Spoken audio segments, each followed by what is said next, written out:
Hi, నేను Jagadish Chiranjeevi TV నుంచి. ఈరోజైతే మీ ముందుకి రావడానికి కారణం ఏంటి అంటే, తెలుగు సినిమా ఇండస్ట్రీ 2025లో ఏ విధంగా ఉంది అనే దాని గురించి మాట్లాడటానికి వచ్చాను. 2025 అయితే తెలుగు సినిమా ఇండస్ట్రీకి పెద్దగా కలిసి రాలేదనే చెప్పాలి.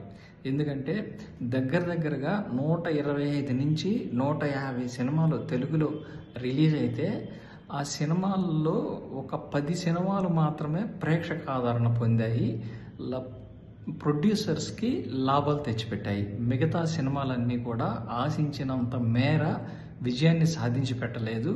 ప్రొడ్యూసర్లకి ఈ సినిమాల ద్వారా దగ్గరగా ఒక 1000 కోట్లకు పైగానే నష్టాలు వచ్చాయి.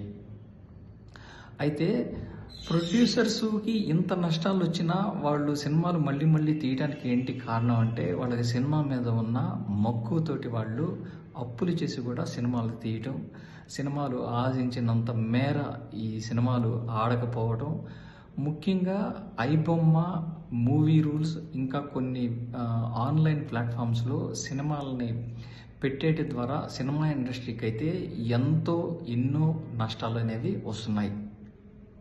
వీటిని ఎలా ఓవర్కమ్ చేయాలి అంటే, ప్రొడ్యూసర్స్ అంతా కూడాను సినిమా థియేటర్స్కి సినిమా రిలీజ్ చేసేటప్పుడు ఎవరైతే ప్రేక్షకులు ఉంటారో ఆ ప్రేక్షకుల్ని వాళ్ళ ఫోన్స్లో ఎల్లో చేయకుండా ఆ 2.5 hours మాత్రం సినిమాని ఎంజాయ్ చేసే విధంగా కొన్ని కార్యక్రమాలు చేయాలి.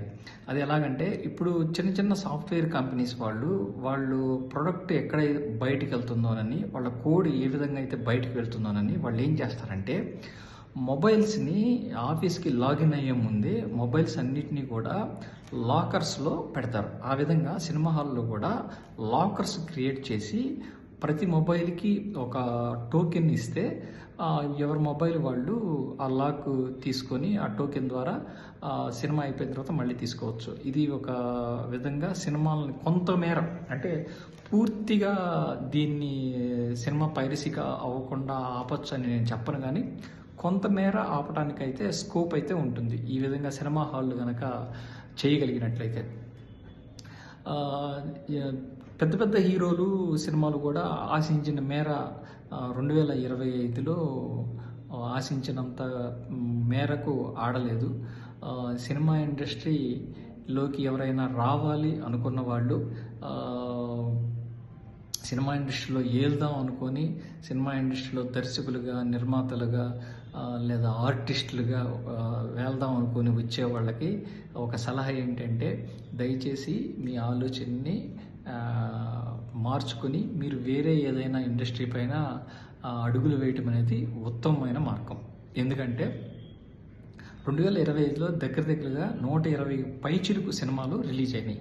కానీ అందుట్లో కొన్ని సినిమాలు, కేవలం ఒక 10 సినిమాలు మాత్రమే హిట్ ముద్ర వేసుకున్నాయి. మిగతా అన్నీ కూడా ప్రేక్షకుల్ని మెప్పించలేకపోయాయి, పెట్టిన డబ్బుల్ని వెనక్కి కూడా తీసుకురాలేకపోయాయి.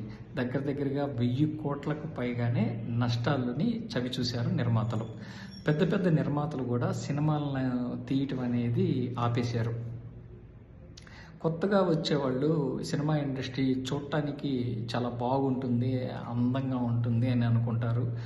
కానీ గ్రేట్ పవన్ కళ్యాణ్ గారే ఒక మాట చెప్పారు రీసెంట్గా, చూడటానికి అద్దాల మేడలో అందంగా ఉంటాయి అట్లా కనిపిస్తుంది, కానీ దాని వెనక ఎన్నో బాధలు సాధకాలు ఉంటాయి. కొన్ని సినిమాలకి నేను షూరిటీ ఉండటం వల్ల ఇప్పటికీ వాటికి ఈఎంఐలు, వడ్డీలు నేను కడుతున్నానని చెప్పారు. అంత పెద్ద స్టారే సినిమాల్లో ఏ విధంగా నష్టం జరుగుతుందనే దాని గురించి చెప్పడం జరిగింది. సినిమా ఇండస్ట్రీలో ఎన్ని కష్టాలు ఉంటాయి, ఎన్ని నష్టాలు ఉంటాయని చెప్పడం జరిగింది. లాభాలు పొందేవాళ్ళు చాలా తక్కువ మంది ఉంటారు సినిమా ఇండస్ట్రీలో, కానీ నష్టాలు మాత్రం ప్రొడ్యూసర్స్కి చాలా ఎక్కువ వస్తున్నాయి. దీనికి ముఖ్య కారణం iBomma, movie rules, online platforms, కొన్ని ప్లాట్ఫామ్స్లో మూవీస్ పెట్టడం, జనాలు ఎక్కువ మంది హాల్స్కి వెళ్ళకపోవడం, ఈ ఫ్రీగా వచ్చే వెబ్సైట్లోని సినిమాలు చూడటం వల్ల సినిమా ఇండస్ట్రీకి ఎంతో నష్టం చేకూరుతుంది. సో మీరు ఎవరైతే సినిమా ఇండస్ట్రీని కెరీర్గా ఎంచుకోవాలనుకుంటారో 1కి 10 సార్లు ఆలోచించండి. 10 సంవత్సరాల పాటు మీ విలువైన సమయం పక్కదావ పట్టినా పర్వాలేదు అనుకుంటే మాత్రమే సినిమా ఇండస్ట్రీ వైపు అడుగులు వేయండి. ఈజీగా అయితే అవకాశాలు అయితే రావు. సినిమాల్ని ఎంతో ఇష్టంగా సినిమాల మీద ఎంతో ఇష్టంగా ప్రేమగా వచ్చిన కొంతమంది ప్రొడ్యూసర్స్ కూడా ఎందుకు వచ్చామా అనుకున్న స్థితిలో అయితే ఇండస్ట్రీ ఉంది. ఇది ముమ్మాటికి అక్షర సత్యం.